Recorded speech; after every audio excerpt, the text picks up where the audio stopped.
Le Conseil des ministres de cette semaine s'est tenu le mercredi 23 juillet 2025 au Palais de Koulouba sous la présidence du général d'armée Assimi Goïta, président de la transition, chef de l'État.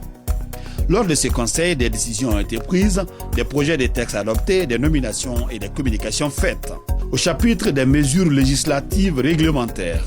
sur le rapport du ministre des Affaires étrangères et de la coopération internationale, le Conseil des ministres a adopté des projets de textes relatifs à la ratification de l'accord de financement du projet d'amélioration de la connectivité et de la résilience des infrastructures routières, signé à Bamako le 21 juillet 2025 entre le gouvernement de la République du Mali et l'Association internationale de développement.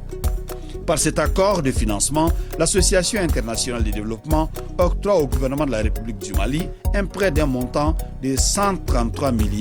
356 58 100 francs CFA pour le financement du projet d'amélioration de la connectivité et de la résilience des infrastructures routières.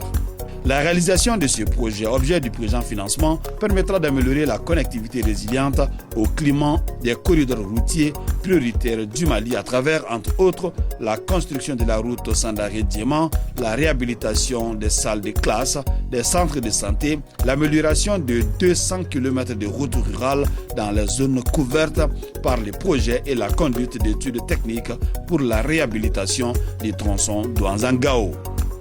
Au chapitre des communications, le ministre de la Justice et des Droits de l'Homme, garde des Sceaux, a informé le Conseil des ministres de la participation du Mali à la deuxième réunion extraordinaire du comité ministériel du groupe intergouvernemental d'action contre le blanchiment d'argent en Afrique de l'Ouest, tenu le 19 juillet 2025 à Accra, au Ghana.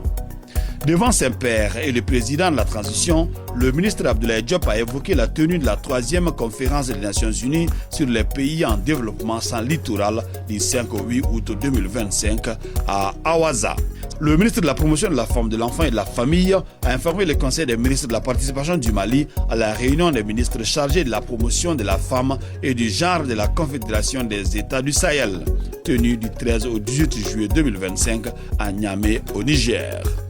Le ministre Emirane Abdoulaye Touré, en charge de l'urbanisme, a informé le Conseil des ministres de l'organisation de la première édition du Salon malien de l'architecture et de la construction SAMAC 2025, prévu du 31 juillet au 3 août 2025.